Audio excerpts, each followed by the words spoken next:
देवर्षि नारद जी ने महाराजा दक्ष के 10,000 लड़कों को उपदेश देकर साधु बना दिया। तो बड़ा क्रोध आया दक्ष को। बोले ये नारद तन सज्जन और मन का कपटी, इसने बताओ हमारे 1-2 लड़के को नहीं, पूरे के पूरे 10,000 लड़कों को इसने साधु बना दिया। बड़ा क्रोध आया दक्ष को। तुरंत नारद जी को श्राप दे दिया कि जाओ, आज के बाद तुम 2 घड़ी से ज्यादा कहीं नहीं रुक सकते। अब नारद जी वहां से भागे, कहीं पर जाएं तो 2 घड़ी तक तो ठीक ठाक सब रहे, जलपान करने तक तो सब ठीक ठाक रहे, लेकिन जब उपदेश करना शुरू करें तो सर में दर्द होने लगे। तो तुरंत वहां से उठे और आगे भाग जाए। दूसरी जगह गए, वहां भी वही स्थिति, 2 घड़ी तक सब ठीक ठाक, उसके बाद फिर सर में दर्द। तीसरी जगह गए, वहां भी वही स्थिति। चौथी जगह गए, वहां भी वही स्थिति। फिर उसके बाद किसी के घर नहीं गए, फिर निराधार विचरण में निकल पड़े। भगवान का चिंतन करते हुए विचरण करते चले जा रहे थे और उसी विचरण के क्रम में वो पहुंच गए हिमालय पर्वत पर। वहां एक सुरम्य गुफा दिखाई पड़ी, बगल में गंगा जी बह रही थी, बहुत रमणीक स्थल। नारद जी के मन को बड़ा प्रिय लगा वो स्थान।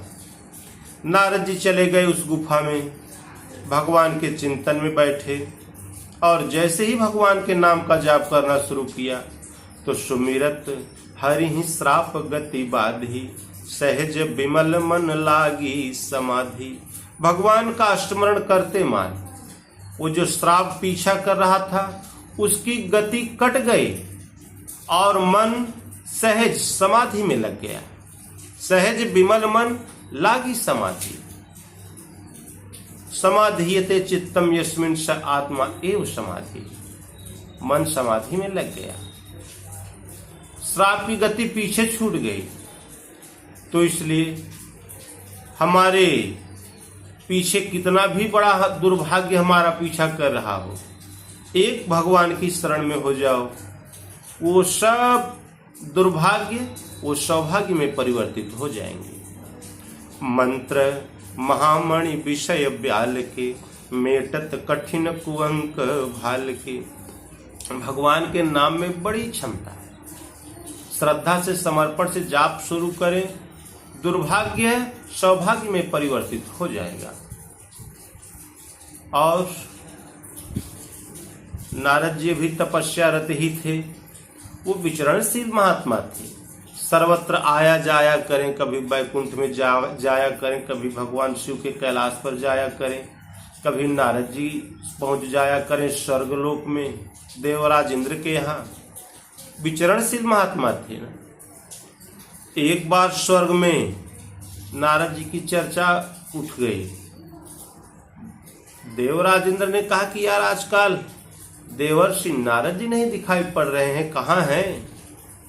तो किसी ने बताया कि महाराज वो तपस्या कर रहे हैं। इंद्र ने कहा कि बड़ी अच्छी बात है, संतों को ये टहल टहल के राजनीति नहीं करना चाहिए। भगवान की भक्ति ही उनकी शोभा है, भगवान का चिंतन करना ही उनकी शोभा है।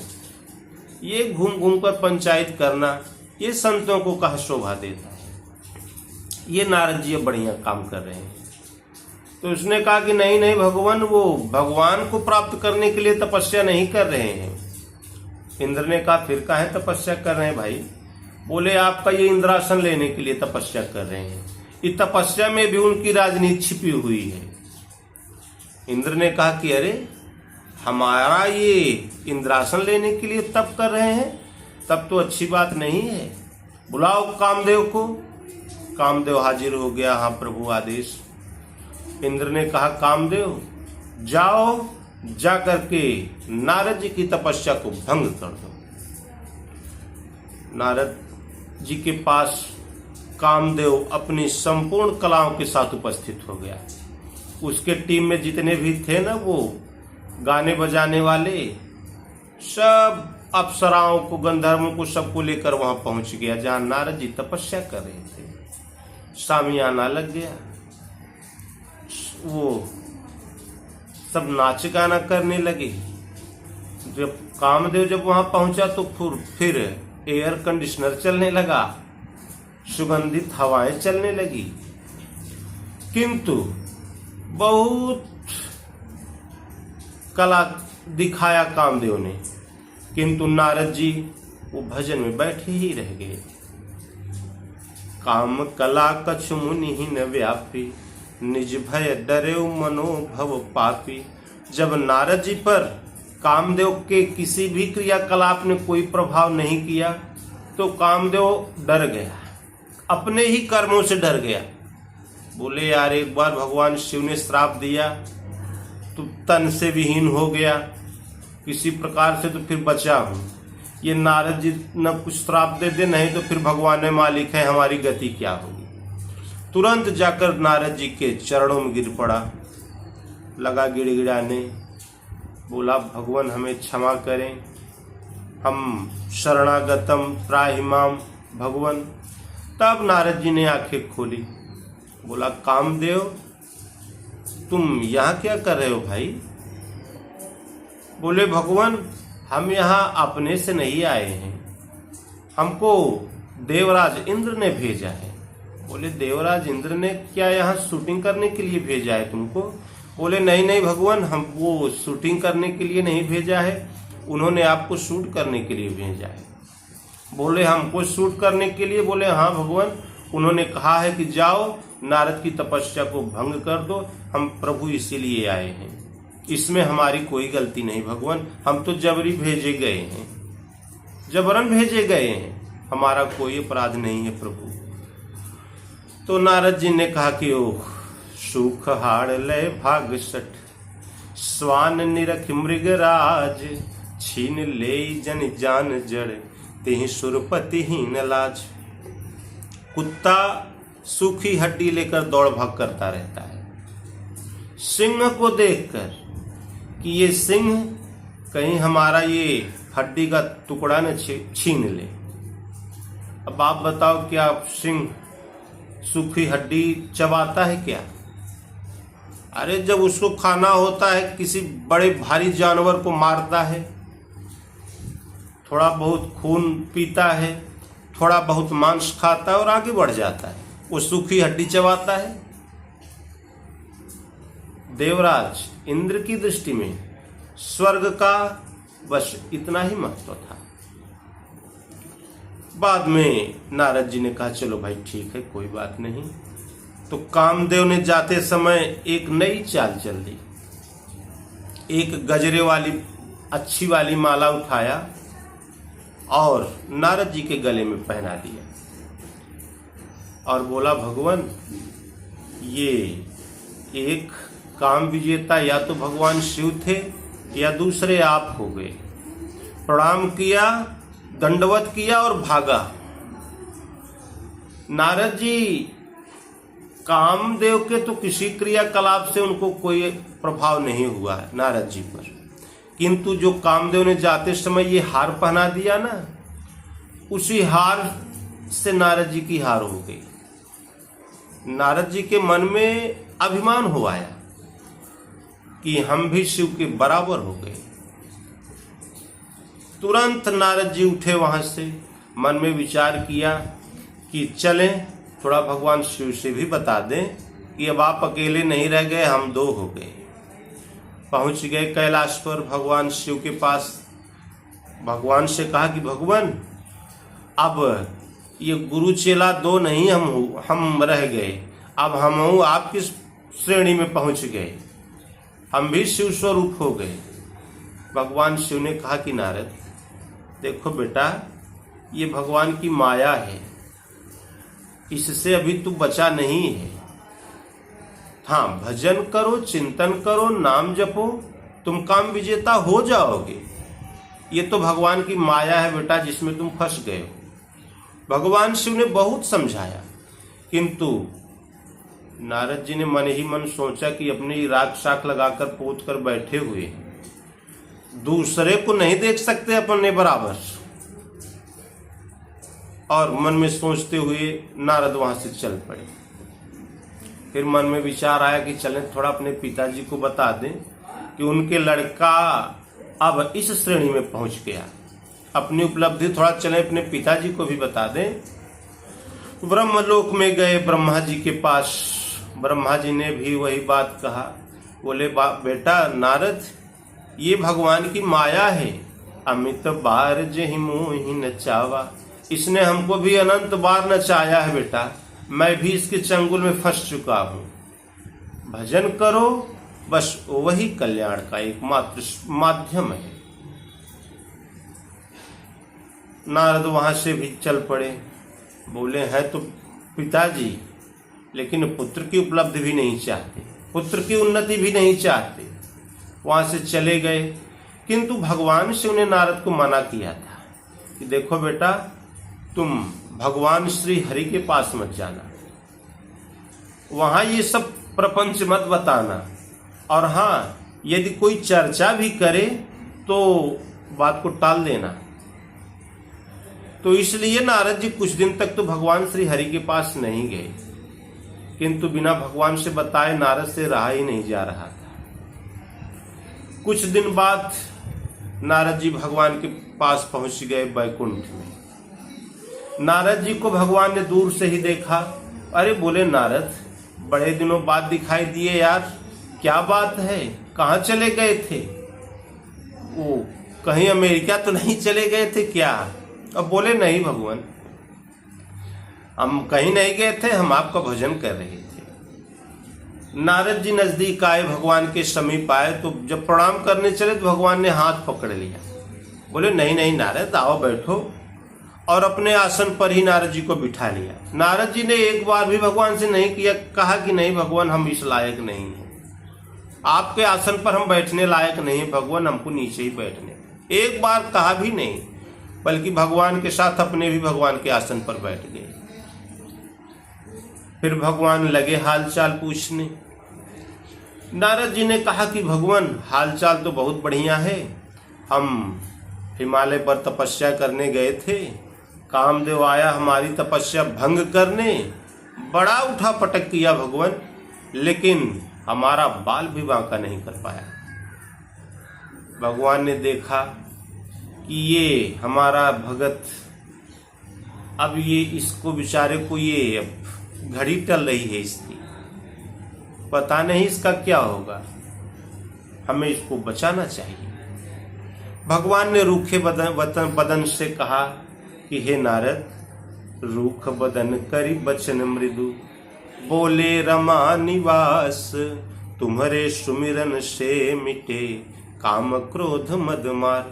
हे नारद जी, आपने कामदेव काम को जीत लिया, ये कौन बड़ी बात है? अरे आपका जो स्मरण कर ले उसके काम क्रोध लोभ आदि सब मिट जाते हैं, और आपने कामदेव को जीत लिया, ये कौन बड़ी बात है आपके लिए? नारद जी ने भी कहा हाँ भगवान। नारद कहे उस सहित अभिमाना, कृपा तुम्हारी सकल भगवाना। नारद जी ने कहा कि भगवान सब आपकी कृपा है, हमारा क्या है, बड़े अभिमान के साथ। फिर उसके बाद नारद जी भगवान से विदा लिए और आगे बढ़ गए। नारद जी ने एक लीला रच दिया, माया अपनी माया का, हरि माया का विस्तार कर दिया। अब उसको भगवान को बचाना था ना नारद जी को, तो जिस मार्ग में नारद जी जा रहे थे उस मार्ग पे 400 कोस का एक राज्य स्थापित कर दिया, और वहां एक सील नदी नाम के नरेश को वहां का राजा बना दिया, और उसको एक कन्या जिसका नाम विश्व मोहिनी था, एक कन्या उनको दे दिया। उसके स्वयंवर का समय वहां चल रहा था। सब राजा महाराजा सब उस नगर में आए हुए थे। नारद जी जब नगर में पहुंचे तो नारद जी मन में विचार किया कि यार हम तो सदैव आते जाते रहते हैं यहाँ, ये नगर हमको कभी दिखाई नहीं पड़ा, ये बड़ा बढ़िया नगर, बैकुंठ से भी बढ़िया ये नगर दिखाई पड़ रहा है, थोड़ा चले देखें कि बात क्या। नारद जी चले गए उस नगर में, देखा बड़े सब देव पुरुष, बड़े सुंदर नर नारी। फिर वही राजकुमारी के स्वयंवर की चर्चा वहां चल रही थी उस समय। नारद जी ने दो एक से पूछा कि भैया ये क्या हो रहा है? तो किसी ने बताया कि नारद जी कल हमारे जो राजा साहब हैं उनकी कन्या का स्वयंवर है। तो बोले अच्छा, ये राजा साहब कौन है? बोले शील निधि नाम के नरेश हैं। तो राजा साहब ने कहा कि नारद जी ने मन में विचार किया कि यार राजा साहब से तो मिलना चाहिए। पहुंच गए नारद जी उस शील निधि राजा साहब के पास। राजा साहब ने देखते ही नारद जी को दंडवत किया, आसन दिया, पाद्य अर्घ सब किया, पुष्प अर्पित किया, पूजन किया। अरे जैसे संतों का वो होता है भी उसी ढंग से उनका आवभगत किया और फिर अपनी कन्या को लाकर नारद जी के पैरों में गिरा दिया। बोले भगवान नारद जी थोड़ा हमारी बिटिया का ये हाथ तो देखिए, हस्तरेखा तो देखिए कि इसके भाग्य कैसे हैं। नारद जी उस कन्या को देखते ही वो भूल गए कि हम विरक्त साधु हैं, विरक्त बाबा है। वो लगे उस लड़की को देखने। तो देखी रूप मुनि विरति विसारी, बड़ी बेर लगी रहे निहारी। वो सब भूल गए और उसी कन्या को ही देखते रह गए। राजा साहब ने पूछा कि नारद जी क्या बात है, कुछ गड़बड़ है क्या? तो नारद जी ने जब हस्तरेखा देखा तो मन में विचार किया कि जो यही बरे अमर सोई होई, समर जीत ही समर भूमि ही जीत न कोई। जो इसका वर्ण करेगा वो अमर हो जाएगा। समर भूमि युद्ध भूमि में इसको कोई जीत नहीं सकता। और किंतु शील निधि राजा से कुछ कहा नहीं नारद जी ने। राजा साहब ने पूछा भगवान कुछ तो बताइए। नारद जी ने कहा कि नहीं नहीं, वो राजा साहब सब बढ़िया है, सब लक्षण विचारी उर राखे। जो भी उसके लक्षण थे सब केवल मन ही मन जान गए नारद जी, बताया कुछ नहीं। और कुछ कछुक बनाए भूप सन भाग्य, कुछ इधर उधर बनाकर राजा साहब को बता दिया कि हाँ तुम्हारी ये कन्या बड़ी सुलक्षणा है। फिर राजा साहब ने प्रणाम किया, नारद जी की विदाई की। अब नारद जी नगर के बाहर आए तो लगे चिंता करने कि यार ये लड़कियां तो बड़ी सुलक्षणा है, इससे जिसका विवाह होगा वो अमर हो जाएगा, मृत्यु से परे हो जाएगा। तो क्यों ना हम ही इससे विवाह कर लें, हम ही अमर हो जाए। तो मन में नारद जी के वो विवाह वाला प्रकरण चलने लगा। किंतु नारद जी ने सोचा कि ये कन्या उसी का वर्ण करेगी जो सुलक्षणा होगा, अथवा दूसरा उपाय है जप तप करके किसी वस्तु की प्राप्ति हो सकती है। किंतु हमारे पास उतना समय नहीं है कि हम जप तप करके इस लड़की को प्राप्त कर लें, इस कन्या को प्राप्त कर लें। जप तप नियम होइहिन कछु काला, हे विधि मिलहि कवन विधि बाला। अब उतना समय ही नहीं हम तपस्या करके इसको प्राप्त करें। आखिर ये कन्या हमको मिले कैसे, हमारा वरण कैसे करे? तब नारद जी को स्मरण आया कि मोरे हित हरि सम नहीं कोई, एही समय सहाय सोई होई। संसार में भगवान विष्णु से, भगवान श्री हरि से बढ़कर हमारा कोई हित ऐसी नहीं। अरे भगवान शिव के पास गए ही थे, भगवान वो विधाता ब्रह्मा जी के पास गए भी थे, दोनों की बात को सुना था। भगवान विष्णु ही एक थे जो नारद की तारीफ किए थे।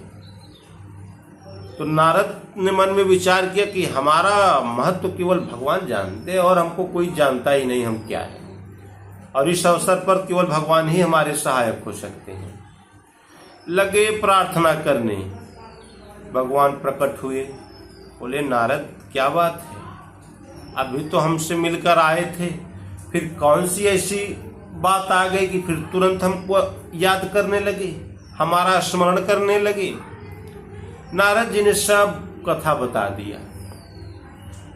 बोले भगवान यहाँ एक वो नगर है, शीलनिधि नामक एक राजा है, उनकी एक कन्या है विश्वमोहिनी, हमने उसका हस्तरेखा देखा भगवान, बड़ी सुलक्षणा है, जिससे उसका विवाह हो जाएगा वो अमर हो जाएगा, युद्ध भूमि में उसको कोई जीत नहीं पाएगा। भगवान बड़ी सुलक्षणा है, बस हमारा उससे किसी प्रकार से विवाह हो जाता प्रभु। तो बोले नारद जी से भगवान ने कहा कि नारद तो इसमें हम क्या कर सकते हैं यार। बोले भगवान वो स्वयंवर है और स्वयंवर में कन्या उसी का वर्ण करेगी जो सबसे सुंदर हो, और संसार में भगवान आपसे सुंदर तो कोई है ही नहीं, इसलिए ये एक दिन के लिए भगवान आप हमें अपना हरि मुख प्रदान कर देते तो बड़ी कृपा होती भगवान। भगवान ने कहा ठीक है नारद, जाओ हमारा हरिमुख तुम ले लो, एक दिन के लिए तुम हमारा हरिमुख ले लो। भगवान ने अपना हरिमुख प्रदान कर दिया। हरि का मतलब जानते हैं? हरि का मतलब होता है बंदर भाई। भगवान ने अपना एक बंदर वाला मुख नारद को दे दिया। फिर बाद में नारद जी ने भगवान से निवेदन किया कि भगवान जेहि विधि होई नाथ हित मोरा, करहु सुबेगी दास मैं तोरा। भगवान जैसे हमारा हित हो वही आप करना, मैं आपका दास हूं भगवान, मुझ पर कृपा बनाए रखना। बस यही एक लाइन जो बाद में नारद जी ने कह दिया, इसी एक लाइन से सब काम नारद जी का बिगड़ गया। केवल विवाह की बात किए होते तो भगवान विवाह करा भी देते, लेकिन बाद में कह दिए भगवान जिसमें हमारा हित हो वही करना। तो नारद जी संत थे, संतों का हित केवल भगवत भजन में होता है, भगवत चिंतन में होता है, इस माया के विस्तार में उनका हित नहीं होता। भगवान की प्राप्ति होती है तो मन को सर्वत्र से रोककर इष्ट में प्रवाहित करने से, संसार में विस्तार करने से नहीं। तो अंत में नारद जी ने कहा भगवान जिसमें हमारा हित हो वही करना। भगवान ने नारद जी को बताया, समझाया कि हे नारद तुम तो यार बड़ी छोटी बात कर दी, तुम तो हित की बात कर रहे हो और हमने तुम्हारा परम हित सोच रखा है। जेहि विधि होई परम हित, नारद सुनहु तुम्हार, सोई हम करबन आन कछु, मृखा न बचन हमार। तुम हित की बात करते हो और मैं परम हित सोच रहा हूं, बताओ जो तुम कह रहे हो वो करो कि जो हम चाहते हैं हम वो करें। बोले नहीं नहीं भगवान परम हित करिए, हित मत कीजिए, परम हित करिए। बोले नारद मुझ पर विश्वास करो यार, हमारे वचन कभी झूठे नहीं होते। भगवान ने आशीर्वाद देकर, नारद को आशीर्वाद देकर भगवान अंतर ध्यान हो गए। अब नारद जी वहां से सीधे पहुंच गए स्वयंवर में।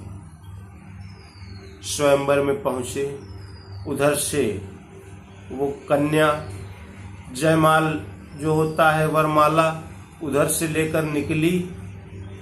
इधर नारद जी उस पंक्ति में बैठे हुए थे, एक पंक्ति में नारद जी विराजमान थे, वहां पर नारद जी के साथ शिव जी के दो गण भी विराजमान थे। शिव जी के गणों ने बड़ी प्रशंसा किया नारद जी की, वो सब जानते थे कि नारद जी भगवान से ये सब मुख लेके आए हैं।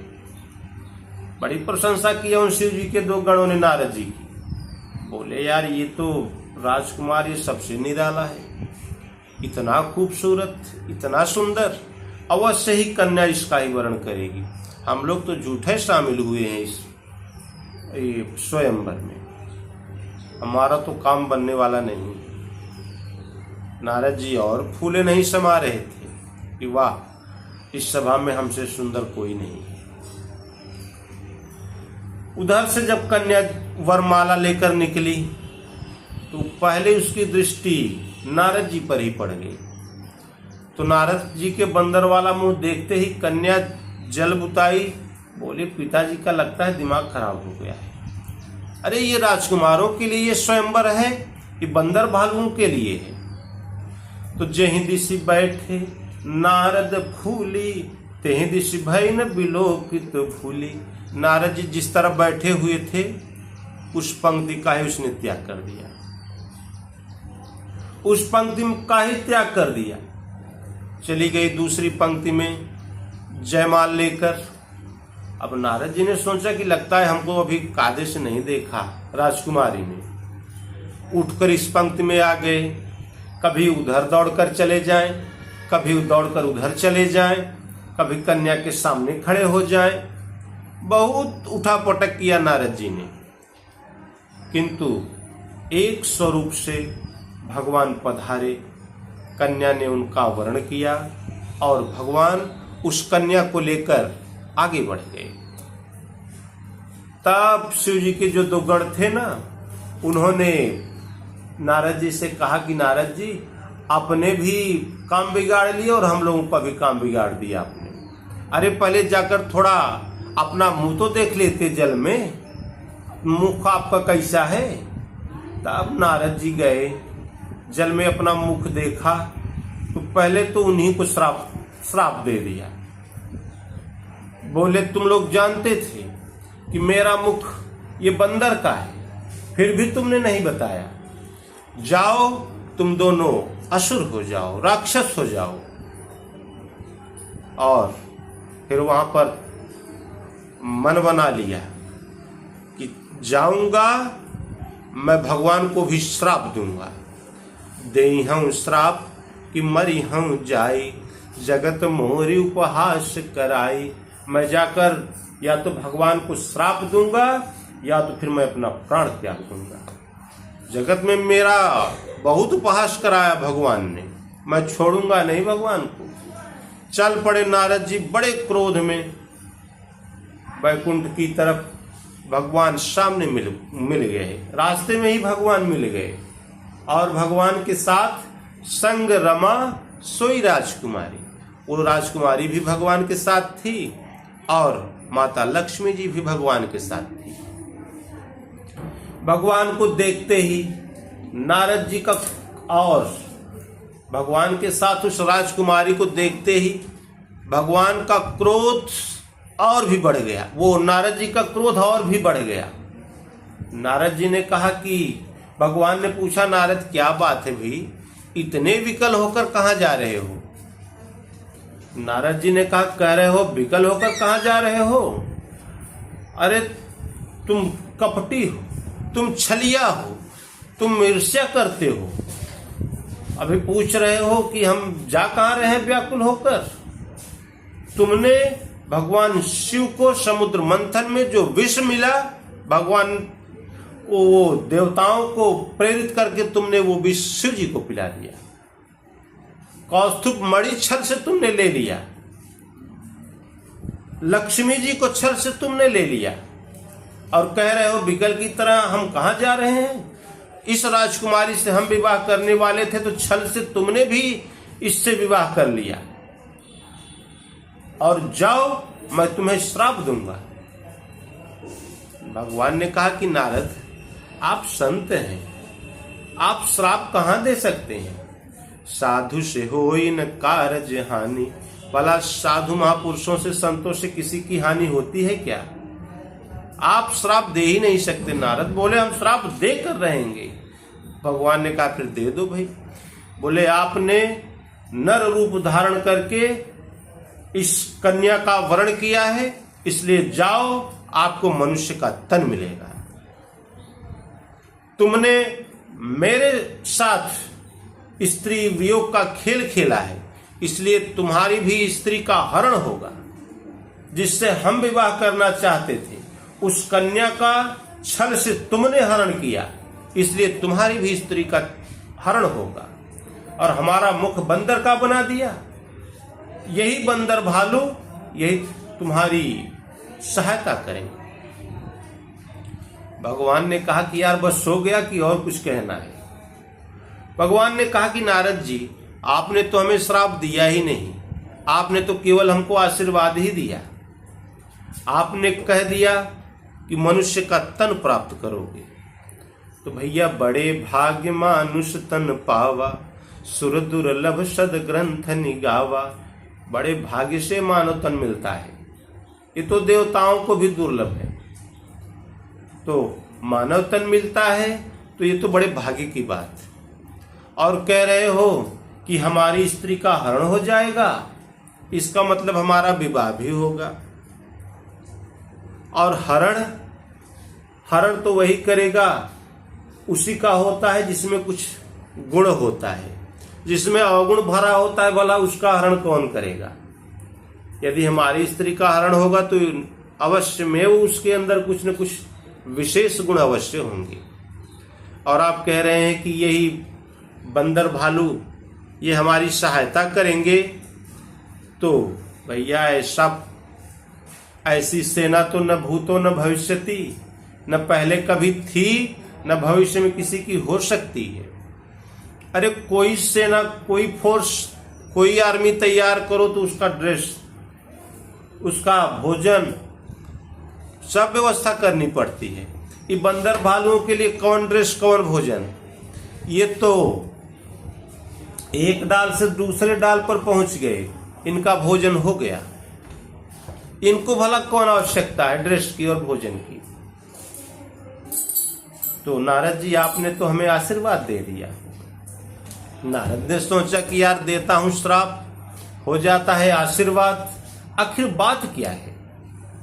तब भगवान ने अपनी माया का जो पर्दा था वो हटा लिया नारद के सर पर से। तो जब हरि माया दूर निवारी, नहीं तह रमा न राज कुमारी। जब भगवान ने अपना माया का पर्दा हटाया तो न तो वहां लक्ष्मी जी थी न वो राजकुमारी ही थी, केवल भगवान ही भगवान दिखाई पड़े।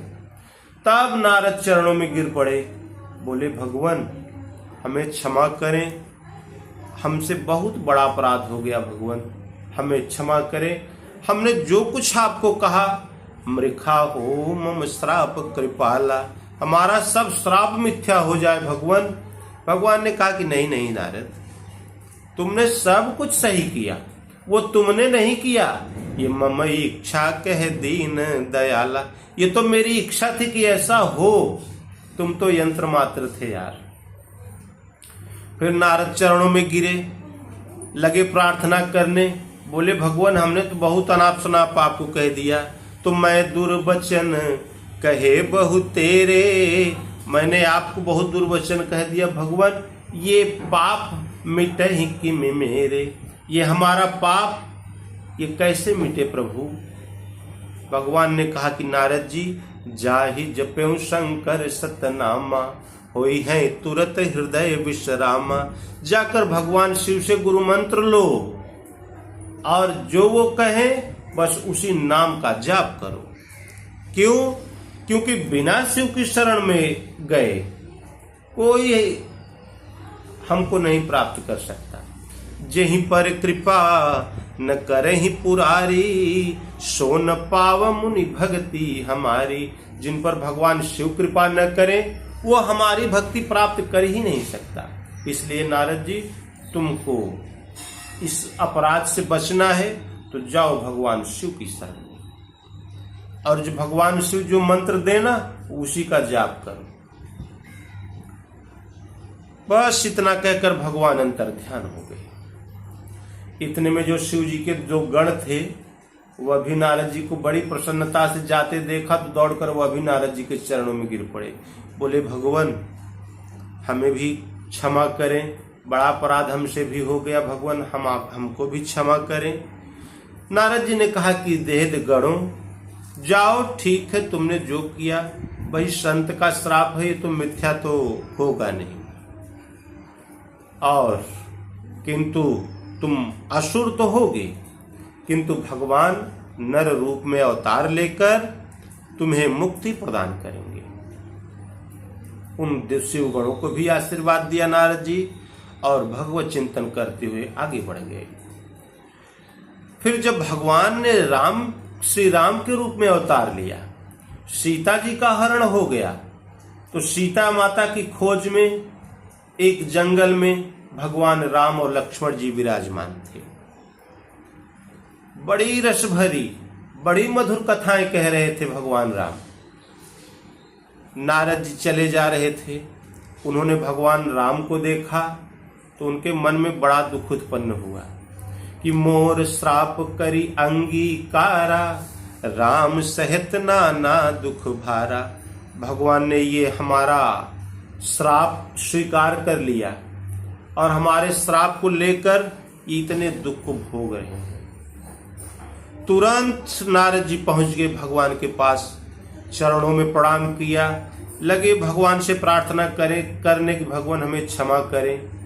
भगवान ने उठाया, नारद को बैठाया, हृदय से लगाया, हालचाल पूछा। तो जब भगवान को प्रसन्न देखा नारद जी ने, तो नारद जी सोचे कि यार हम अपना पुराना मैटर भी इसी समय अपना हम उसको हल कर लें। तो भगवान से पूछ बैठे कि भगवान, जब विवाह मैं चाहूं कीन्हा, प्रभु के ही कारण करे न दीना। जब मैं विवाह करना चाहता था भगवान, तो आपने क्यों नहीं करने दिया? तब भगवान थोड़े रोष में आ गए। आज नारद जी को बात समझाना ही था, इस ढंग से नारद को आज बात बताना था कि नारद के मन से वो सारी जो प्रश्न थे ना, वो समाधान हो जाए। भगवान ने कहा, सुनि मुनि तो ही कहूं शहरोसा, भजहि जे मोहि तज सकल भरोसा।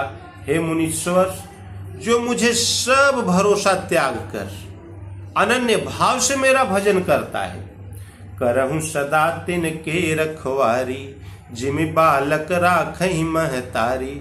जैसे एक माता अपने शिशु की सुरक्षा करती है, उसी प्रकार से नारद मैं भी अपने भक्तों की सुरक्षा करता हूं। जस शिशु दक्ष अनल अहि भाई, तह जननी राखहि अरगाई। जैसे शिशु आग पकड़ने दौड़ जाए तो माता मना करती है क्या?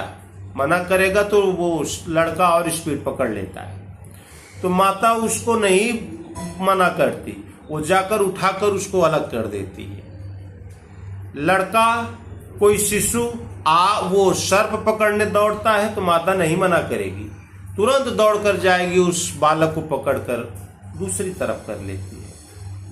इसी प्रकार नारद जी, तुम भी वही सर्प ही पकड़ने जा रहे थे, वही आग ही पकड़ने तुम भी जा रहे थे, उसी में सब भस्म हो जाता तुम्हारा जब तब नियम सब। नारद, ये तो हमारी कृपा थी जो तुम बच गए। फिर नारद जी ने कहा कि भगवान आपकी अपने भक्तों पर इतनी कृपा होती है तो एक वरदान हमको दें भगवान।